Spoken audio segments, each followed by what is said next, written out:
In the previous lecture, we have solved a problem on beam element that is subjected to point load. In this lecture, I'm going to teach you the calculation of deflection and slope for a beam element when it is subjected to uniformly distributed load. So the problem is, for the beam shown in figure, calculate the slope at the hinged support. The E and I values are given. So this is the given beam. Okay, so we know that when the beam is subjected to point load, there is no need to calculate the force vector. But when it is subjected to uniformly distributed load, we have to calculate the force vector just like your element stiffness matrix. So we need to calculate the force vector for element 1 and element 2. Then finally we have to assemble it. Okay, so now first I am going to discretize this structure. So the overall length is 9 meter. Since a support is acting at the center, I'm going to split it into two elements. So element 1 and element 2. The node numbers are 1, 2 and 3. So at 1, the possible deformations are V1 and the slope is theta 1. Then here it is V2, theta 2 and here it is V3 and theta 3. Okay, so the possible loads are F1 and M1. Similarly, here we may have F2 and M2. Similarly, we may have F3 and M3. So the length of the element 1, it is given as 4 meter and the length of element 2 is given as 5 meter. So here the element 1 is subjected to 20 kilonewton per meter and the element 2 is subjected to 10 kilonewton per meter. Okay, so first I'm going to calculate the force vector for element 1. So since it is uniformly distributed load, we know the equation for calculating the force vector, that is minus WL by 2. In case of element 1, it is minus W1 L1 by 2, then minus W1 L1 square by 12, then minus W1 L1 by 2 and plus W1 L1 square by 12. So when you consider the element 1, the W is, so this is my W1 and this is my W2, this is my L1 and this is my L2. So the W1 is 20 into 10 power 3. I have converted it in Newton. Okay, so here all the units are given in meter. So I'm going to solve the problem with Newton and meter. So if you are comfortable with mm, then you can convert it to mm, or otherwise you can keep the units as it is. But make a look at, ensure that all the units are in same. So here all the units are given in meter. That is why I'm going to use it. Then I have substituted it here. Then similarly the L1 is 4 meter. Okay, so I have substituted everything, and if I solve this, then finally I will get minus 40,000 minus 26,667, then minus 40,000, and finally it is plus 26,667. So before going to the next element, I'm going to number it for assembly.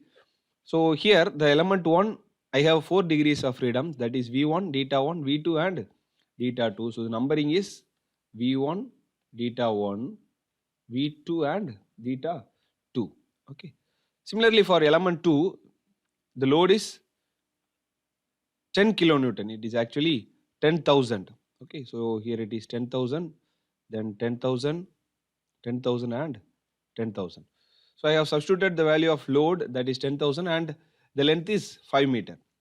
So if you solve this, then I will get the force vector for the second element. So here the numbering is, for element 2 I have V2 theta 2 and for element 3 I have V3 theta 3. So here it is V2 theta 2 and V3 theta 3. Now after calculating the individual force elements, then the assembled force vector. Okay, so the force vector is F1, M1, F2, M2, F3 and M3, since I have 6 nodes.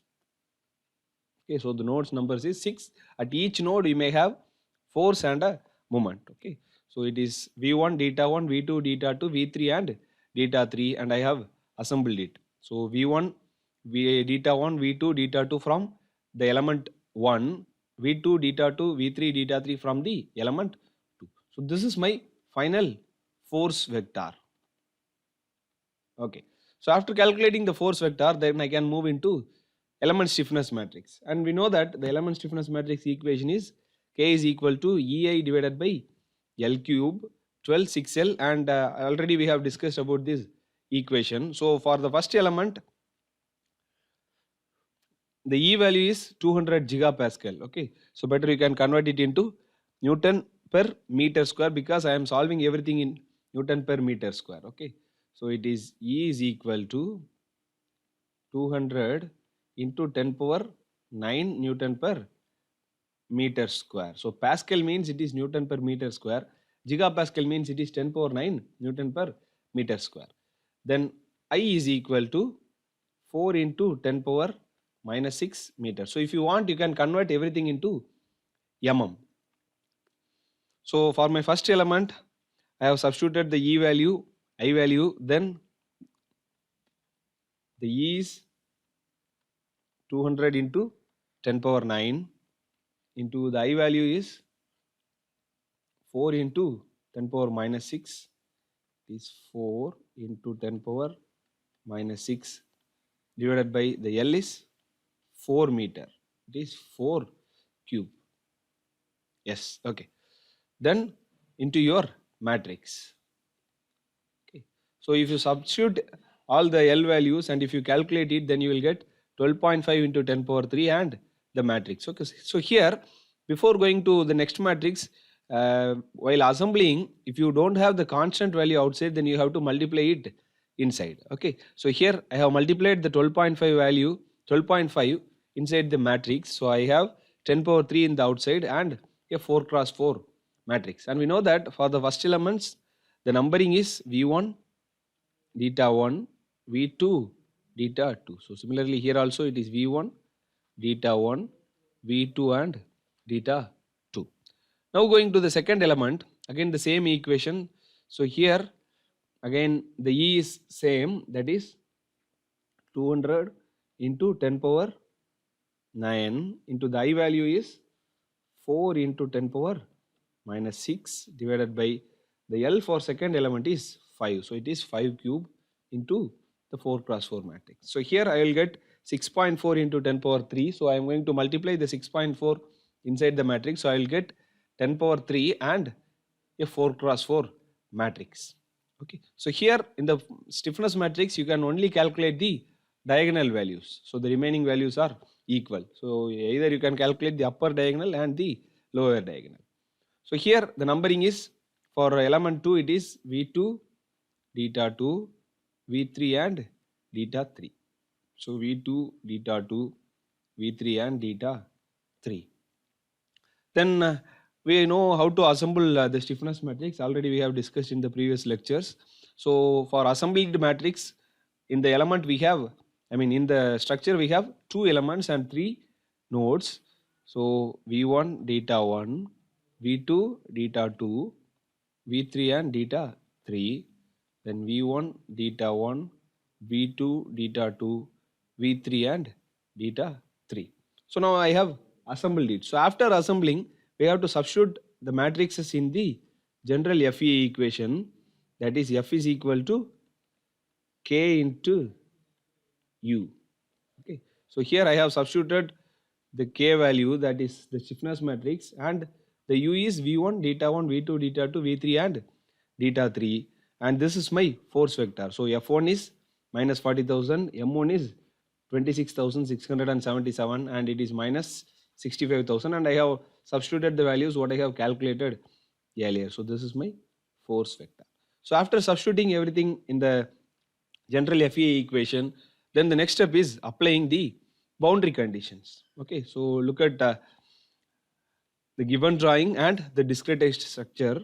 So here at node 1 it is fixed. Okay, so the V1 is equal to theta 1 is equal to 0, because we know that when it is fixed, both the deflection and the slope values are 0. At node 2 it is supported, so the V2 is equal to 0, and at node 3 it is again supported, so V3 is equal to 0.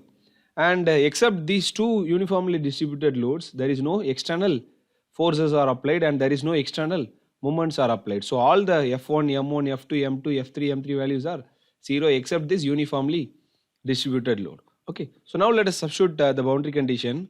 So V1 and theta 1 is equal to 0. So first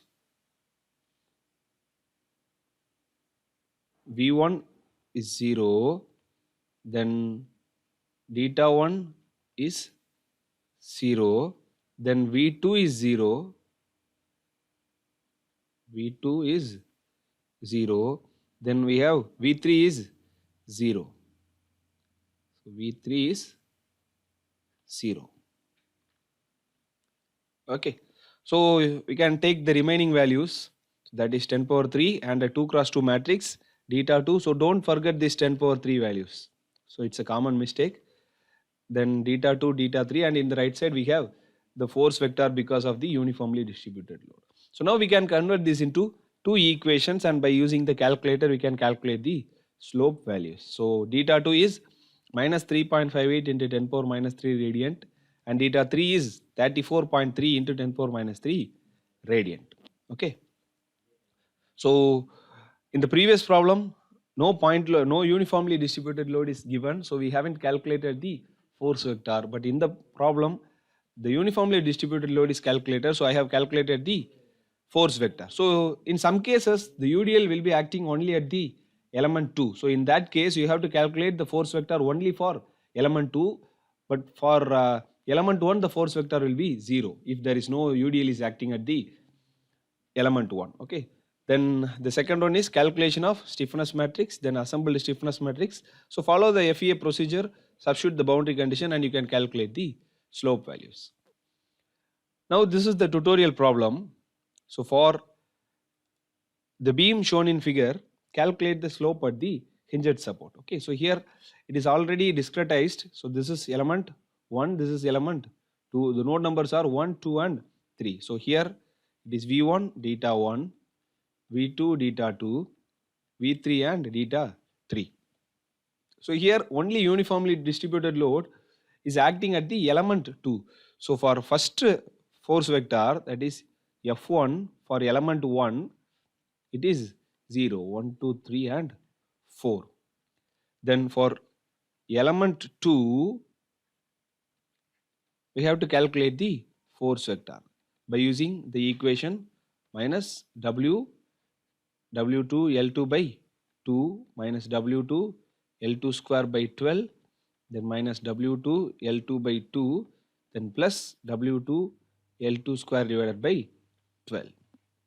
Okay, then finally we have to assemble it. The numbering is for element 1 it is V1 theta 1, V2 theta 2, and for element 2 is V2 theta 2, V3 and theta 3. Okay, so finally you will get a 1 cross 6 force vector. Okay, so the force vector value will be a vector of size 6 cross 1. Okay, 6 rows and a single column. Okay, fine. So then coming to the boundary conditions, the V1 and theta 1 is equal to 0, V2 is equal to 0 and V3 is equal to 0. So you will have values for both theta 2 and theta 3. Okay, so it's almost like the previous problem, only difference is there is no load is acting at the element 1. Okay, so you can refer the previous procedure and you can solve this problem.